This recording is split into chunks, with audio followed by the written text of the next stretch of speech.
사도행전은 10장 39절에서 41절 말씀입니다. 우리는 유대인의 땅과 예루살렘에서 그가 행하신 모든 일의 증인이라. 그를 그들이 나무에 달아 죽였으나 하나님이 사흘 만에 다시 살리사 나타내시되 모든 백성에게 하신 것이 아니요 오직 미리 택하신 증인 곧 죽은 자 가운데서 부활하신 후 그를 모시고 음식을 먹은 우리에게 하신 것이라. 아멘. 서신서는 골로새서 3장 1절에서 4절입니다. 그러므로 너희가 그리스도와 함께 다시 살리심을 받았으면 위의 것을 찾으라. 거기는 그리스도께서 하나님 우편에 앉아 계시느니라. 위의 것을 생각하고 땅의 것을 생각하지 말라. 이는 너희가 죽었고 너희 생명이 그리스도와 함께 하나님 안에 감추어졌음이라. 우리 생명이신 그리스도께서 나타나실 그때에 너희도 그와 함께 영광 중에 나타나리라. 아멘. 복음서의 말씀은 마태복음 28장 1절에서 10절입니다. 안식일이 다 지나고 안식 후 첫날이 되려는 새벽에 막달라 마리아와 다른 마리아가 무덤을 보려고 갔더니 큰 지진이 나며 주의 천사가 하늘로부터 내려와 돌을 굴려내고 그 위에 앉았는데 그 형상이 번개 같고 그 옷은 눈같이 희건을. 지키던 자들이 그를 무서워하여 떨며 죽은 사람과 같이 되었더라. 천사가 여자들에게 말하여 이르되 너희는 무서워하지 말라. 십자가에 못 박히신 예수를 너희가 찾는 줄을 내가 아노라. 그가 여기 계시지 않고 그가 말씀하시던 대로 살아나셨느니라. 와서 그가 누우셨던 곳을 보라. 또 빨리 가서 그의 제자들에게 이르되 그가 죽은 자 가운데서 살아나셨고 너희보다 먼저 갈릴리로 가시나니 거기서 너희가 배우리라 하라. 보라, 내가 너희에게 일렀느니라 하거늘. 그 여자들이 무서움과 큰 기쁨으로 빨리 무덤을 떠나 제자들에게 알리려고 다름질할세 예수께서 그들을 만나 이르시되 평안하냐 하시거늘. 여자들이 나아가 그 발을 붙잡고 경배하니 이에 예수께서 이르시되 무서워하지 말라. 가서 내 형제들에게 갈릴리로 가라 하라. 거기서 나를 보리라 하시니라. 아멘. 이것은 주님의 말씀입니다. 이 삼위일체 하나님의 은혜 안에서 부활의 밝은 빛이 우리 교우들 마음마다 화창하게 깃들기를 소망합니다. 지난 주간 내내 우리 이 달맞이는 벚꽃이 아주 화사했습니다. 저는 속으로 벚꽃이 좀 부활절에 피었으면 얼마나 좋았을까. 그래서 이제 제발 부활절까지 지지 말고 피어 있어라 이렇게 좀 간절한 마음이었는데 어제 비가 왔어요. 비에 벚꽃이 다 떨어지면 어떡하나 마음을 졸였는데 오늘 아침에 예배하러 오면서 보니까 아직도 벚꽃이 화창하게 피어 있었습니다. 잘 견뎌져서 얼마나 고마운지 모르겠습니다. 그래서 이 부활절 아침에 만개한 꽃들을 보면서 또 만개한 생명도 같이 봤습니다. 그런데 이 부활절이 마냥 즐겁지만은 못합니다. 지구 저편에서 아직도 전쟁의 소식이 계속 들려오고 있습니다.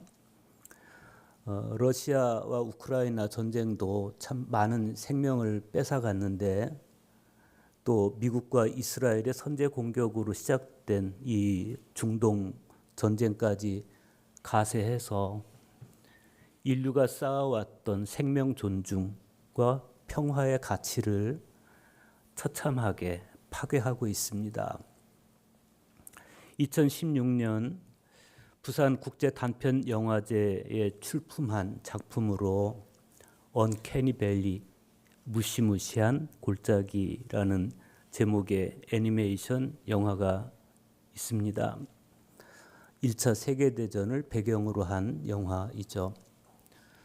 전쟁의 음산한 그림자 속에서 또 병사들이 겪는 그 정신적, 물리적 충격, 그리고 죽음 앞에 선 인간의 고통과 절망을 다루면서 전쟁이라는 것이 어떤 영광이나 숭고한 그 무엇이 아니라 절대 용납되어서는 안 되는 것임을 잘 드러낸 영화라는 평가를 받습니다. 그런 전쟁에 젊은이들을 파병하라고 자꾸 미국 대통령이 동맹국들을 압박하고 있습니다. 그러나 우리 젊은이들을 그런 반인륜적이고 또 생사가 걸린 파병에 몰아넣어서는 안 되겠습니다. 이스라엘은 하나님이 세우신 민족입니다. 예루살렘은 평화의 도성이고, 그래서 하나님께서 일찍이 이 이스라엘 사람들에게 칼을 쳐서 보습을 만들어라, 무기를 평화의 농작물을 가꾸는 농기구로 바꿔라, 창을 쳐서 낫을 만들어라, 다시는 전쟁을 연습하지 말아라. 이사야 2장 4절에서 그렇게 당부했고, 예수님도 화평하게 하는 자는 복이 있다.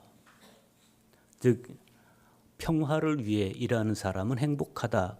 그는 하나님의 자녀가 될 것이다. 이렇게 말씀하셨습니다. 그런데 왜 저들은 저렇게 항상 분쟁의 한가운데 있는 것일까? 지정학적으로 또 신앙적으로 여러 요인이 있지만 근본적으로는 인간의 문제입니다. 하나님의 이름을 말하고 하나님의 뜻을 말하지만 실제는 항상 힘과 이익을 따라서 저들은 전쟁을 벌여왔습니다. 힘을 숭배하다 보니 생명과 평화의 나라가 그만 죽음과 분쟁의 나라가 되고 맙니다.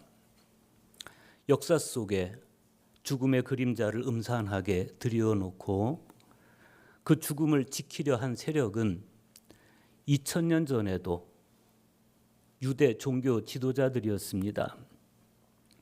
그들은 무덤을 돌로 봉인해 놓고 경비병까지 세워서 죽음이 무덤을 열고 부활하지 못하도록 단단히 지키게 했습니다. 그렇게 그들은 죽음을 지키려고 했습니다.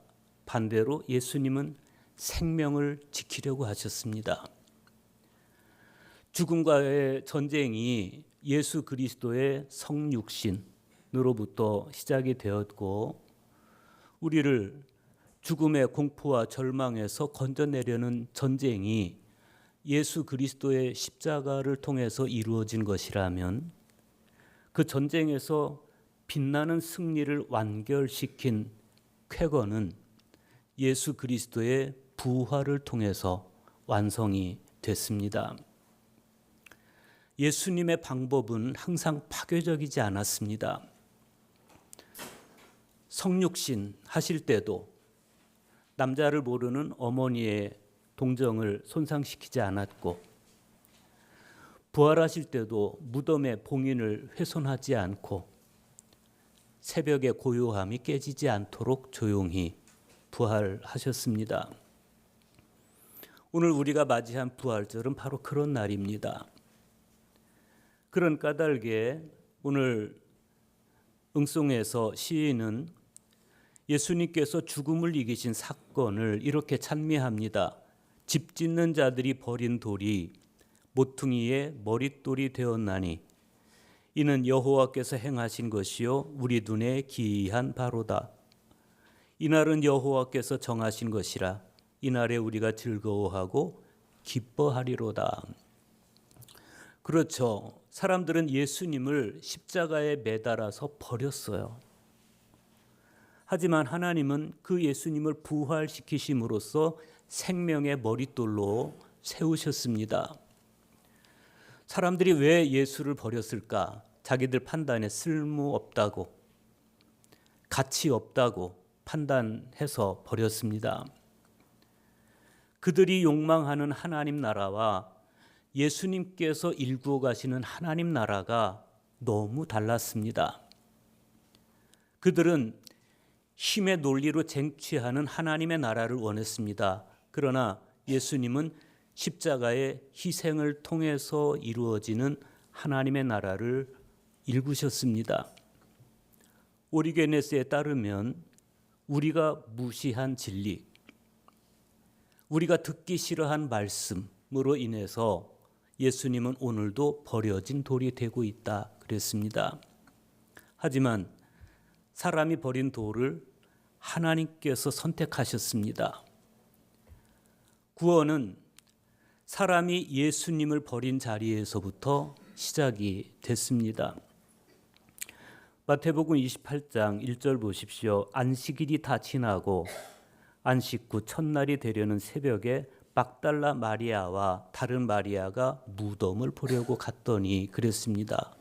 여기서 마태는 안식 후 첫날 새벽, 그러니까 동틀 무렵에 두 여인이 무덤으로 갔다 이렇게 말해요. 그런데 두 여인이 무덤에 갔을 때 뜻밖의 상황과 마주치게 됩니다.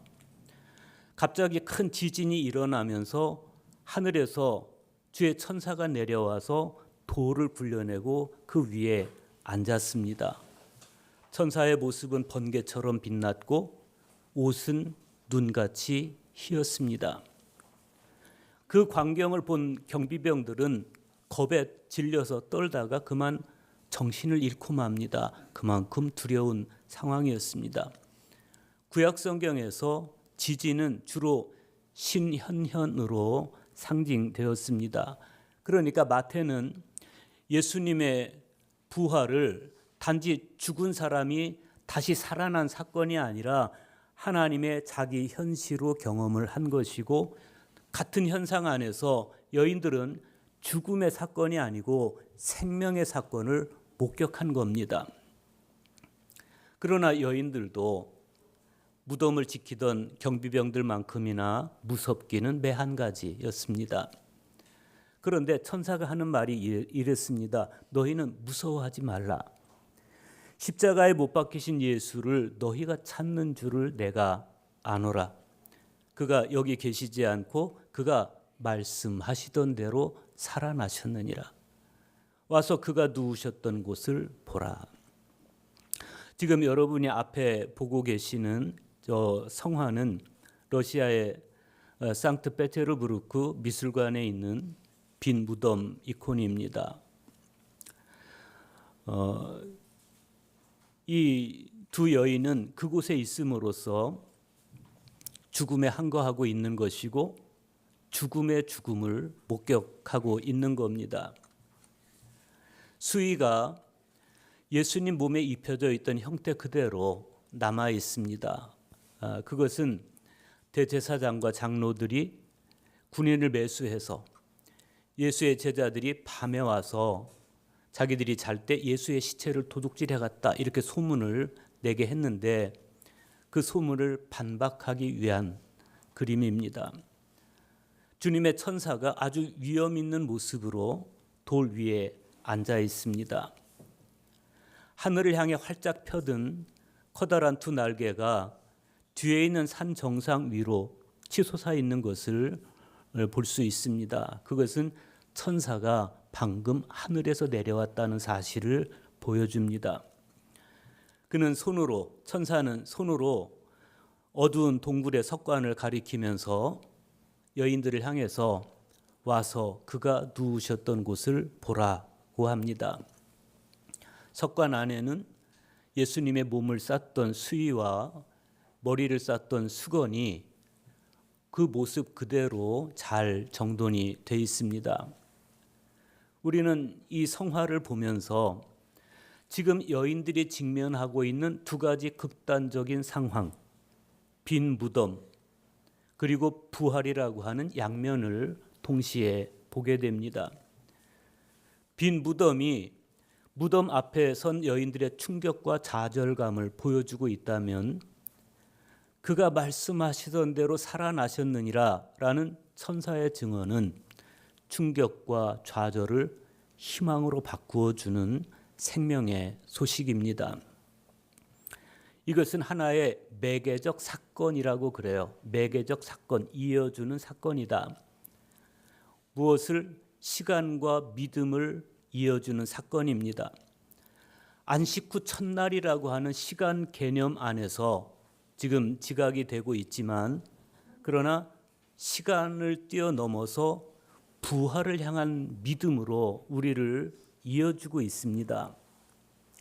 텅 빈 무덤, 그 현장 부재의 알리바이를 통해서 예수님은 무덤이 당신의 최후 종착지가 아니고 부활이 당신을, 그리고 당신을 믿는 모든 사람들이 도달하는 궁극적 지점이라고 가르쳐주고 있습니다. 그럼에도 불구하고 부활의 첫 목격자인 이 여인들의 마음은 아직 무서운 마음, 동시에 큰 기쁨으로 교차하고 있습니다. 그런데 문득 예수님께서 여인들에게 나타나셔요. 9절 보십시오. 예수께서 그들을 만나 이르시되 평안하냐 하시거늘 여자들이 나아가 그 발을 붙잡고 경배하니 그랬어요. 마침내 예수님의 발을 붙잡고 경배하는 그 장면에서 우리는 이 여인들의 그늘없는 기쁨을 볼 수 있습니다. 군인들을 매수해서라도 예수의 부활을 은폐하기에 급급했던 그런 사람들과 예수님의 발을 붙잡고 너무 기뻐하는 여인들의 모습이 대조를 이룹니다. 그들은 진실을 덮고 싶어 했지만 그러나 예수님 부활의 소식은 유대 사회 곳곳으로 퍼져나갔습니다. 유다를 제외한 11제자는 부활 소식을 듣고 예수님께서 지시하신 갈릴리의 산에 도착합니다. 그들은 거기서 예수님을 배웠고 경배하는데, 그런데 마태는 아직도 의심하는 사람들이 있더라라고 이야기를 해줍니다. 당연한 이야기입니다. 부활이 몸으로 체득된 진리가 아니고 아직은 관념의 상태에 더 가깝기 때문에 그럴 수밖에 없는 겁니다. 그럼에도 우리는 한동안 의심했던 그들이 훗날 하나같이 그리스도의 부활의 증인이 되었다는 사실을 알고 있습니다. 그들은 훗날 내가 부활하신 주님을 보았다고, 나는 그분과 대화도 나누었다고, 우리는 그분과 함께 음식도 같이 먹었다고 확인해 줍니다. 부활하신 예수님을 만났던 엠마오 길의 두 제자가 했던 고백도 그 중에 하나입니다. 우리에게 그분이 성경을 풀어주실 때 우리 가슴이 뜨겁지 아니하더냐. 이게 부활의 목격담이에요. 그런가 하면 오늘 사도행전의 말씀에서 사도가 된 베드로는 이렇게 증언합니다. 우리는 유대인의 땅과 예루살렘에서 그가 행하신 모든 일의 증인이라. 그를 그들이 나무에 달아 죽였으나 하나님이 사흘 만에 다시 살리사 나타내시되 모든 백성에게 하신 것이 아니요 오직 미리 택하신 증인 곧 죽은 자 가운데서 부활하신 후 그를 모시고 음식을 먹은 우리에게 하신 것이라. 베드로는 예수님이 가장 사랑하시는 제자였습니다. 그럼에도 부활을 목격한 사람이 아닌 전해 들은 사람에 속하고 말아요. 어쩌면 아직도 의심하는 자들이 있더라 했을 때 거기에 베드로가 속할지도 모르죠. 그러나 이 사도행전에서의 베드로는 정말 당당한 부활의 증인이 되어 있습니다. 우리도 베드로처럼 이렇게 변화되어서 부활의 증인이 되었으면 좋겠습니다. 오늘 서신서에서 사도 바울은 말씀합니다. 이제 여러분은 그리스도와 함께 다시 살아났으니 천상의 것들을 추구하십시오. 거기에서 그리스도는 하나님의 오른편에 앉아 계십니다. 여러분은 지상에 있는 것들에 마음을 두지 말고 천상에 있는 것들에 마음을 두십시오. 여러분이 이 세상에서는 이미 죽었기 때문입니다. 여러분의 참 생명은 그리스도와 함께 하나님 안에 있어서 보이지 않습니다. 여러분의 생명이신 그리스도가 나타나실 때 여러분도 그분과 함께 영광 속에 나타나게 될 것입니다. 그리스도인이란 그리스도 안에서 죽고 그리스도 안에서 부활하는 존재입니다. 그리스도인은 세상에서는 죽음을 맞이하지만 그리스도와 함께 참 생명을 얻는 존재입니다. 그래서 그리스도인은 하늘의 것을 추구합니다. 악한 사람들은 영광의 왕을 죽였다고 생각했습니다. 그러나 주님은 영광스럽게 부활하셨고 우리를 새롭게 하셨습니다. 성대 바실리오스는 탄생에서부터 영광스러운 승천까지 예수 그리스도를 통한 섭리를 훌륭하게 이렇게 요약해 줍니다. 그리스도께서는 이미 태어난 이들을 재탄생시키시기 위해 여자를 통해 태어나셨다. 자신들의 의지로 십자가에 못 박히지 않은 자들을 당신 가까이로 부르시려고 십자가에서 못 박히셨다. 그리고 죽은 자들을 살리시기 위해 죽음을 받아들이셨다. 무지한 죽음은 그리스도를 삼켰다. 그러나 삼킨 후에 그는 누구를 삼켰는지를 깨달았다. 생명을 삼켰고 생명에 의해 패망했다. 만민과 함께하는 한 분을 삼켰고 그 한 분으로 모든 이가 풀려났다. 사자처럼 그분을 물었는데 이빨들이 산산이 부서졌다. 이렇게 죽음은 보잘것없는 존재처럼 우리의 무시를 당하게 되었다. 그래서 우리는 더 이상 죽음을 사자처럼 두려워하지 않고 가죽처럼 그를 짓밟는다. 벚꽃은 가을에 꽃눈을 만들어서 겨울 동안 휴면기에 들어갑니다. 그리고 2월 무렵에 그 휴면 상태에서 해제되어서 한두 달 더 지나면 개화한다고 하는데 꽃눈 상태인 겨울에 온도가 충분히 차가워야 제때 휴면 상태를 맞이할 수가 있다고 그럽니다. 꽃눈이 차디찬 겨울을 견디면서 생명 만개하는 봄을 기다리듯이 예수님도 무지한 죽음에 삼키어져서 사흘간의 그 어둠과 침묵을 견딘 후에 부활 생명을 꽃피워 주셨습니다. 바로 여기에 그리스도 부활의 신비가 있습니다. 사람들은 그리스도를 죽음으로 몰고 갔지만 그리스도는 당신의 부활을 통해서 그 사람들을 불멸로 인도하셨습니다. 오늘은 이 놀라운 생명의 신비가 기념되고 찬미를 받는 날입니다. 세상은 아직도 죽음을 붙잡고 있고 죽음을 지키려고 합니다. 그러나 예수님은 생명을 꽃피우고 생명을 지키기 위해 오셨습니다. 우리 그리스도인들 역시 죽음이 지배하는 세상에서 부활, 생명을 꽃피우며 살아가는 사람들입니다. 생명을 찬미하는 벅찬 오늘 성경 말씀을 통해 또 우리 할렐루야 찬양대 부활절 칸타타를 통해 예수님께서 살리신 생명이 기념되고 찬미를 받았습니다. 이제 우리는 성찬에 참여합니다. 주님은 이 식탁에서 우리에게 생명을 나누어 주십니다.